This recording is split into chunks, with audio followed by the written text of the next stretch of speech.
ಸೂರ್ಯೋದಯ ನ್ಯೂಸ್ಗೆ ಸ್ವಾಗತ. ಇಂದಿನ ಸುದ್ದಿ. 1993ರಲ್ಲಿ 3 ಎಕರೆ ಇದ್ದ ಆಸ್ತಿ 2018ಕ್ಕೆ 1400 ಕೋಟಿ ಹೇಗಾಯಿತು? ರೈತರಿಗೂ ಶ್ರೀಮಂತರಾಗುವ ಮಾರ್ಗ ಹೇಳಿಕೊಡಿ. ಕುಮಾರಸ್ವಾಮಿ. ಮುಖ್ಯಮಂತ್ರಿ ಡಿಕೆ ಶಿವಕುಮಾರ್ ರಿಯಲ್ ಎಸ್ಟೇಟ್ ದೊರೆ. 1999ರಲ್ಲಿ ಕೇವಲ 3 ಎಕರೆ ಹೊಂದಿದ್ದ ರಾಜ್ಯದ ಮುಖ್ಯಮಂತ್ರಿ ಆಸ್ತಿ 2018ರ ವೇಳೆಗೆ 1400 ಕೋಟಿ ಹೇಗಾಯಿತು? ಇಷ್ಟು ವೇಗವಾಗಿ ಶ್ರೀಮಂತರಾಗುವುದು ಹೇಗೆ ಎಂದು ರೈತರಿಗೂ ಹೇಳಲಿ ಎಂದು ಕುಮಾರಸ್ವಾಮಿ ವ್ಯಂಗ್ಯವಾಡಿದ್ದಾರೆ. ಮಾಧ್ಯಮದವರೊಂದಿಗೆ ಮಾತನಾಡಿದ ಅವರು, ನೇರವಾಗಿ ರಾಜ್ಯ ಕಾಂಗ್ರೆಸ್ ಸರ್ಕಾರವೇ ಜನರ ಭೂಮಿಯನ್ನು ಲೂಟಿ ಹೊಡೆಯಲು ಹೊರಟಿದೆ. ನೇರವಾಗಿ ಮುಖ್ಯಮಂತ್ರಿಗಳೇ ರಿಯಲ್ ಎಸ್ಟೇಟ್ ಮಾಫಿಯಾ ದೊರೆಗಳ ಜೊತೆ ಕೈ ಜೋಡಿಸಿ ಈ ದಂಧೆ ನಡೆಸುತ್ತಿದ್ದಾರೆ. ಬಹುಪಾಲು ರೈತರು ಭೂಮಿ ಕೊಡಲು ತಯಾರಿಲ್ಲ.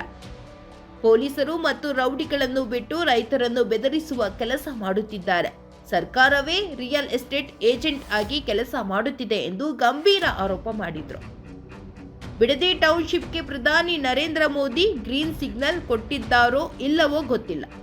ಮೋದಿ ಅವರು ಗುಜರಾತ್ನಲ್ಲಿ ಬರಡು ಭೂಮಿಯಲ್ಲಿ ಟೌನ್ಶಿಪ್ ಮಾಡಿದ್ದಾರೆ.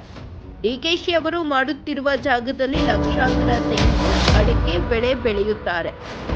ಉಪಯೋಗಕ್ಕೆ ಬಾರದ ಜಾಗದಲ್ಲಿ ಟೌನ್ಶಿಪ್ ಮಾಡಿದರೆ ನನ್ನ ಅಭ್ಯಂತರವಿಲ್ಲ ಎಂದರು. PMICP ಎಂಬ ಪ್ರಾಧಿಕಾರ ರಚಿಸಿ ಅದಕ್ಕೆ ಡಿಕೆಶಿ ಅಧ್ಯಕ್ಷರಾಗಿದ್ದಾರೆ.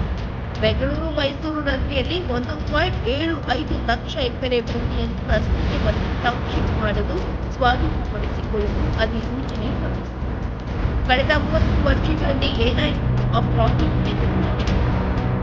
ಮೋದಿ ಅವರ ಆಡಳಿತದ ಗುಜರಾತ್ನಲ್ಲಿ ಟೌನ್ಶಿಪ್ಗಳು ಬಂದಿದೆ ಎಂದು ಹೇಳಿದ್ದಾರೆ. ಅಲ್ಲಿ ರೈತರ ಕೃಷಿ ಭೂಮಿಯನ್ನು ಕಿತ್ತುಕೊಂಡು ಬೇಕಂತ ಯೋಜನೆ ಒಣಭೂಮಿ ಮತ್ತು ನೀರಾವರಿ ಒಕ್ಕೂಟದ ಪ್ರದೇಶಗಳಲ್ಲಿ ಇಂತಹ ಬೃಹತ್ ಯೋಜನೆಗಳನ್ನು ಅನುಷ್ಠಾನ ಮಾಡಿದ್ದಾರೆ. ಬೇಕಿದ್ರೆ ಹೋಗಿ ನೋಡಿಕೊಂಡು ಬರಲಿ ಎಂದು ಒಪ್ಪಿಗೆ